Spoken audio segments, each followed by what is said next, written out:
Hello, you're watching All 24 News. This is Karim Zachary. Coming up next in our news program.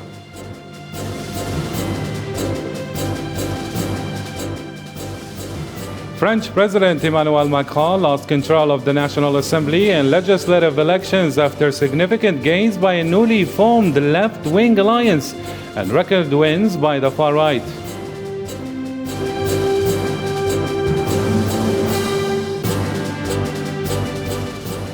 Former rebel Gustavo Petro won Colombia's presidential election, ushering in a new era of politics by becoming the country's first leftist president.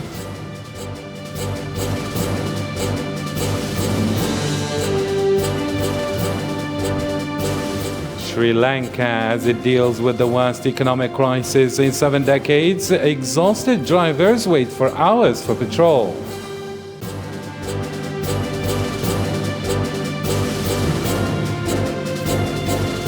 Also coming up in our news program, the education sector was high on the agenda during the Council of Ministers in Algeria, and it was decided that English language will be taught in primary schools.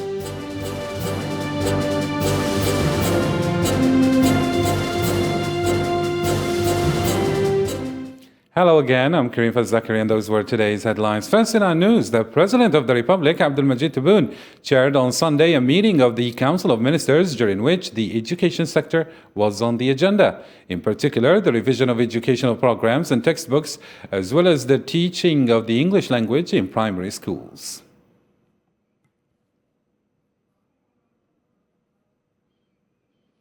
French President Emmanuel Macron has lost control of the National Assembly in the legislative elections after significant gains by a newly formed left-wing alliance and record wins by the far right. The result, announced in the early hours of Monday, threw French politics into turmoil and raised the prospect of paralyzed legislature unless Macron is able to negotiate alliance with other parties allies of French President. Emmanuel Macron started working Monday to cobble together a working parliamentary majority to salvage his second term.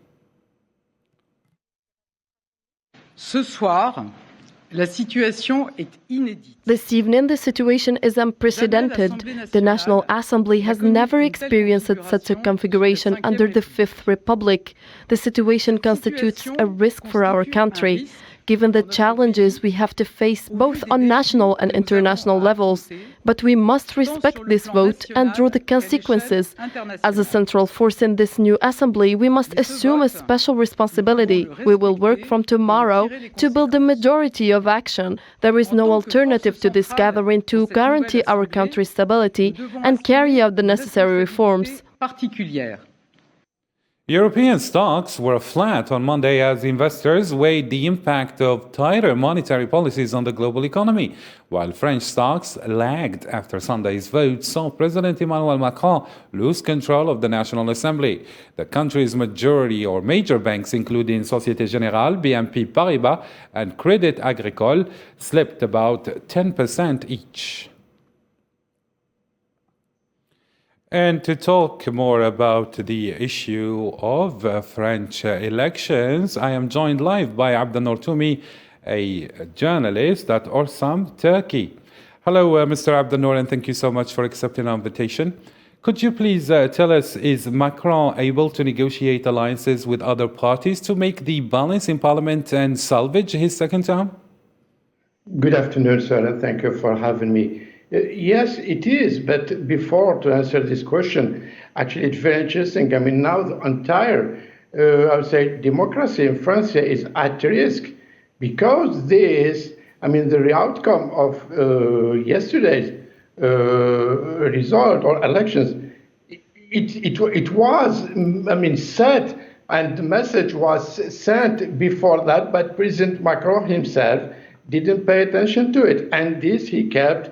I mean, denying this demand of the French voters, which is, I mean, just months and 10 days later, after his re-election, the message was very, very strong. It's a protest vote against his first term, and he's starting his second term with this very weak result. I mean, he now President Macron. And as you know, the French political system, it's a presidential system now, and sometimes it leads to a semi-presidential, because under the Fifth Republic, there were 3 times where presidents had to deal or to cohabit with no opposition. But it is unique, and it is the first time this happens under the Fifth Republic, which is a combo of a hang parliament on one hand and lame duck president on the other hand. So President Macron today, he needs to, he's looking for the 44 MPs to reach the simple majority, which gives him the possibility to govern. But this is going to be very, very tough, because now he needs to look for a coalition within a coalition to lead to cohabitation. It is crazy to see this scenario. Now, how he's going to do that? The only possibility left for him, he has to go to the LR party, to the Republicans, who are already raising the bar and showing, early declaration of their leaders are saying, we are not going to give a blank check to President Macron. Therefore, we need to talk. In this case, he has to bring these 44 MPs in order to have, again, a simple majority. But this scenario will be how he will do that. In this case, does his new prime minister, she was appointed just a month ago, or a couple of weeks ago, he's going to change, to fire her and reform another government with the LR party? So all these elements need to be looked at in the next coming days, which President Macron himself, he will be facing a very, very tough, situation. First of all, to govern, and then to implement his program, which is now, like, for instance, who capitalized big deal on the issue or to reform the French retirement and pension system. This possibility looks almost dead. There is no option how he's going to do that. Another scenario that he will be facing, not soon, but in near future, in a year or year and a half, he might be obliged to the dissolution of the new parliament and call for early elections. And this will be another nightmare that the media, the elite, President Macron himself did ignore in the last, I would say, last couple of years, by the banalization of the far right, of RN party, who, that this party and the character of the leader of the party, Ms. Le Pen, who is now jubilating and positioning herself as a credible alternative to Macron. Therefore, the far right, who is a big winner from the last night elections, who went from banalization to institutionalization today, and this is a part of President Macron, who did play a big role in this banalization process. Thank you On so the much, other Mr. hand, Abdel Toumi, for these explanations. You were live with us from France. Moving on, Belgian King Philip met on Monday with the children of slain Congolese independence hero Patrice Lumumba, as Belgium also returned to a relic, its former colony. The Lumumba family traveled to the Belgian capital, where the federal prosecutor gave them a gold-capped tooth in a private ceremony. Strikes over the cost of living forced Brussels airport to cancel all departing flights and halted many bus services on Monday. Brussels airport said it could not allow passengers' flights to depart because of the industrial action extended to security personnel, and local public transport was running minimal services. Former rebel Gustavo Petro secured a runoff election win over a political outsider Millionaire Sunday, ushering in a new era of politics for Colombia by becoming the country's first leftist president. Sahra Farjani with more details. Leftist Gustavo Petro, a former member of the M19 guerrilla movement, won Colombia's presidency on Sunday, the first progressive to do so in the country's history. Petro defeated political outsider Rodolfo Hernández after he received 50.47% of the votes, while Hernández had 47.27%. This is considered a demonstration of Colombians' eagerness for efforts to combat deep inequality. We will develop capitalism in Colombia not because we worship it, but because we first have to overcome pre-modernity in Colombia, feudalism in Colombia, and the new slavery. During a speech delivered after his victory in the Colombian presidential election, Petro declared he wants dialogue in the Americas. I propose to the government of the United States and all the governments of America to sit down and talk to accelerate the steps of the energy transitions. Thousands of people took to the streets in Bogotá to celebrate the election of the new left-wing president.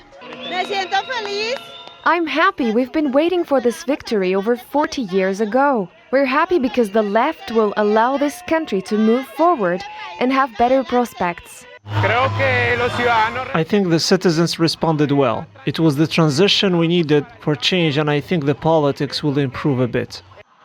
Petro's running mate, Francia Marquez, a single mother and former housekeeper, will be the country's first Afro-Colombian woman vice president. This campaign was Petro's third presidential bid, and his victory adds the Andean nation to a list of Latin American countries that have elected progressives in recent years. Despite the state of emergency declared by the authorities in Ecuador, in 3 provinces after violence during demonstrations, the indigenous community continued the protest movement on Saturday against rising prices, especially of fuel. Defying the government, the powerful Confederation of Indigenous Nationalities of Ecuador, the largest organization of indigenous peoples in the country, blocked roads in Quito. The hope for tomorrow is to fight, like we are doing now, to go to the center to protest, all of us, for the sake of our children, that the government understand what we are asking for. We say tomorrow we'll kick the president out. As indigenous people, we don't want him here anymore. We're tired of him. Lasso, out. More than 100 people, mostly from the Amhara ethnic group, have been killed in an attack in Ethiopia's Oromia region, according to witnesses who blamed the Oromo Liberation Army for one of the deadliest attacks. However, 2 other witnesses said more than 200 people have been killed. The regional government in Oromia confirmed the attack, but did not give details about casualty figures. The attack comes as ethnic strife threatens to break apart Africa's second most populous country. Fighting that erupted in 2020 in northern Tigray region spilled over into the neighborhood regions of Afar and Amhara last year. NATO Secretary General Jens Stoltenberg said the war in Ukraine could last for years, as Russian army is making progress after concentrating its forces on the eastern Donbas region. Hossein Berkan with more details. So NATO must maintain... In a statement to a German newspaper, NATO Secretary General Jens Stoltenberg predicted that the war would last for years, and that supplying Ukrainian forces with the latest weapons would enhance the chance of liberating the eastern Donbas region from the Russian control. We need to prepare for the fact that the war could take years. We cannot give up supporting Ukraine, even if the costs are high, not just in military support, but also in rising energy and food prices. In turn, the European Union Special Representative for Human Rights, Simon Gilmore, visited the Ukrainian towns of Irpin and Bucha on Sunday. Speaking to reporters, Gilmore said the world couldn't turn a blind eye to the crimes committed by the Russian army in Ukraine, and that those who gave the orders should be brought to justice. We talk not only about those who committed the crime, the direct crime, on the spot and in location. They, of course, have responsibility. But we're also talking about those who are in the chain of command. If necessary, right to the very top. But that has to be pursued by investigation of those who are carrying it out.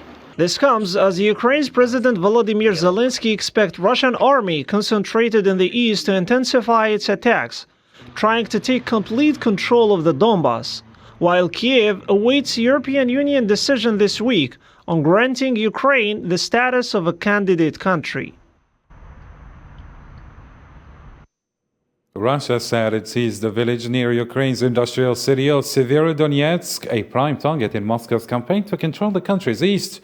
As the head of NATO predicted the war could last for years, Russia's defense ministry said it had won Mitolkin, a settlement of fewer than 800 people, before the war began. Russian state news agency reported that many Ukrainian fighters had surrendered there.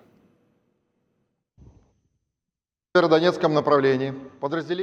offensive against Severodonetsk is proceeding successfully. Units of the People's Militia of the Luhansk People's Republic, supported by the Russian armed forces, have liberated the locality of Metolkin.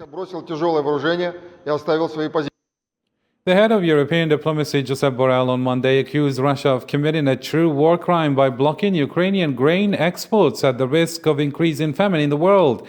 Ahead of a meeting of EU foreign ministers in Luxembourg, Borrell said that the world's population is suffering from hunger due to the millions of tons of wheat stuck in Ukraine. I am sure that the United Nations will at the end reach an agreement. It's inconceivable. One cannot imagine. One cannot imagine that millions of tons of wheat remain blocked in Ukraine while in the rest of the world people are suffering hunger. This is a real war crime. So I cannot imagine that this will last much longer. Millions of tons of wheat is being blocked. And millions of people will not be able to eat this wheat. So the war is going to have dramatic consequences for the world. We call to Russia to deblocate the ports. Tens of thousands of Rohingyas refugees in Bangladesh demonstrated on Sunday to demand their return to Burma, where they fled the repercussions of the military regime. More than 10,000 Rohingyas took part in the rally in Kwatupalong, the largest refugee camp in the world. Dozens of people died and millions of homes sank following huge floods in northeastern India and Bangladesh. Experts say climate change is increasing the frequency and unpredictability of floods in Bangladesh. Mariam Zian with more details.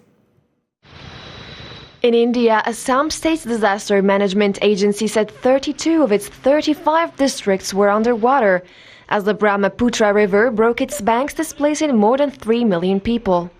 Our village was flooded 5 days ago, but the last 3 days the water level has risen. Our house was flooded with water at the waist. There is no way to stay in our house. We have no drinking water and there is no place for sanitation. We are asking the government for help and assistance. Waterlogging has created issues for everyone. No one is able to get out of their homes and they can't go to the office. My shop is filled with water, damaging a lot of the equipment inside. Authorities in flood-hit Bangladesh and India scrambled on Monday to provide aid to more than 9 million people marooned after the heaviest rains in years. Reportedly, lightning storms have killed at least 21 people in Bangladesh since Friday, while many others were lost to floods, lightning and landslides in India. This week's rains come as Bangladesh's Sylhet region was still recovering from its worst floods in nearly 2 decades in late May, when at least 10 people were killed and 4 million others were affected. Forecasters are warning that the flooding is expected to get worse over the next few days, while Bangladesh government officials have described the recent flooding as the country's worst since 2004. The South Asian neighbors have experienced increasing extreme weather in recent years, causing large-scale damage, and environmentalists warn that climate change could lead to more disasters, especially in densely populated Bangladesh. China broadcaster CCTV aired footage of rescuers using boats to reach stranded residents in Gulen, who had been told by community heads to stay on higher floors to avoid rising floodwaters. In Nanping, emergency workers waded through floods to save a driver left marooned in a car on Sunday, as rescuers prepared sandbags at night. Heavy rainfall will persist in the provinces until early next week, according to state weather forecasts, as a rainy window peaks. Leaders of the global aviation industry are gathering in Doha in Qatar for the 78th IATA Annual General Meeting and World Air Transport Summit with Qatar Airways. At the host airline, the summit will discuss a number of themes, including the impact of the pandemic, Russia's military operation, global efforts to reduce emissions to the environment, and financial challenges facing global airlines. Long queues stretching for kilometers of exhausted drivers who have been waiting for hours for patrol have become a common sight in Sri Lanka, as it deals with the worst economic crisis in 7 decades. An International Monetary Fund delegation is due to arrive in Sri Lanka today, Monday, as the country looks for a loan program from the lender to deal with the crisis. The team will hold talks with government officials in a bid to finalize a bailout agreement during their 10-day visit, but the IMF won't solve problems immediately. Experts warn. IMF program will provide access for other financing options. That would be the main way that we will get the help.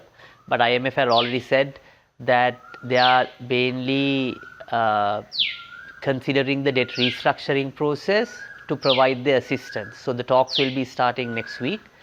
But in my view, it will be slightly a slow process for us to get IMF money. Thousands of farmers in Sudan are watching their crops rot and bags piling up, while Sudan's food security is hanging by a thread after an October coup and Russia's military operation. More in this report. Looking at the sacks of wheat stacked in Imad Abdullah's small home, no one would guess that Sudan's food security is disastrous. The government used to buy his crops every year, but now they have no money. In Sudan, wheat and bread are nowhere to be found, and yet bags of wheat are piling up in the little house of Imad Abdullah. At the time of planting in March, the authorities has promised him $75 per bag of wheat, an incentive price set by the government to promote the cultivation of cereals. Like thousands of other farmers, he discovered that there were no more buyers for his grain. No one wants to buy the surplus wheat, neither as a reserve nor from the bank or the Department of Finance. They all refused, and this problem has so many consequences. According to the UN, the need for wheat, the country's most consumed cereal, is nevertheless significant and totals 2.2 million tons per year, imported in the vast majority from Russia and Ukraine. The refusal of the Agricultural Bank to buy wheat stocks on this year's production will have a negative impact on the country's economy as a whole, in particular due to the crisis between Russia and Ukraine and the suspension of other wheat supplies. With lower imports and higher commodity prices, the UN estimates that by September, 18 million people, or nearly half of the population, could go hungry. The NGO Save the Children announced the death of 2 children in North Darfur due to hunger. The country continues to be, for too many children, a very challenging place to be born and grow up. That's all we have for now, but here is a reminder of our top stories.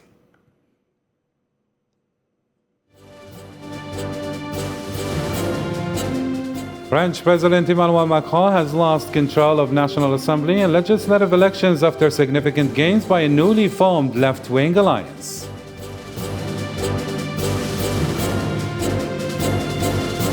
Former rebel Gustavo Petro won Colombia's presidential election, ushering in a new era of politics by becoming the country's first leftist president.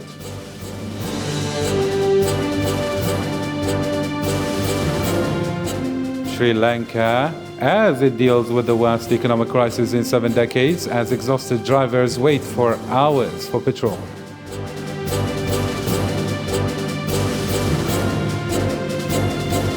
The education sector was high on the agenda during the Council of Ministers, and it was decided that English language will be taught in primary schools.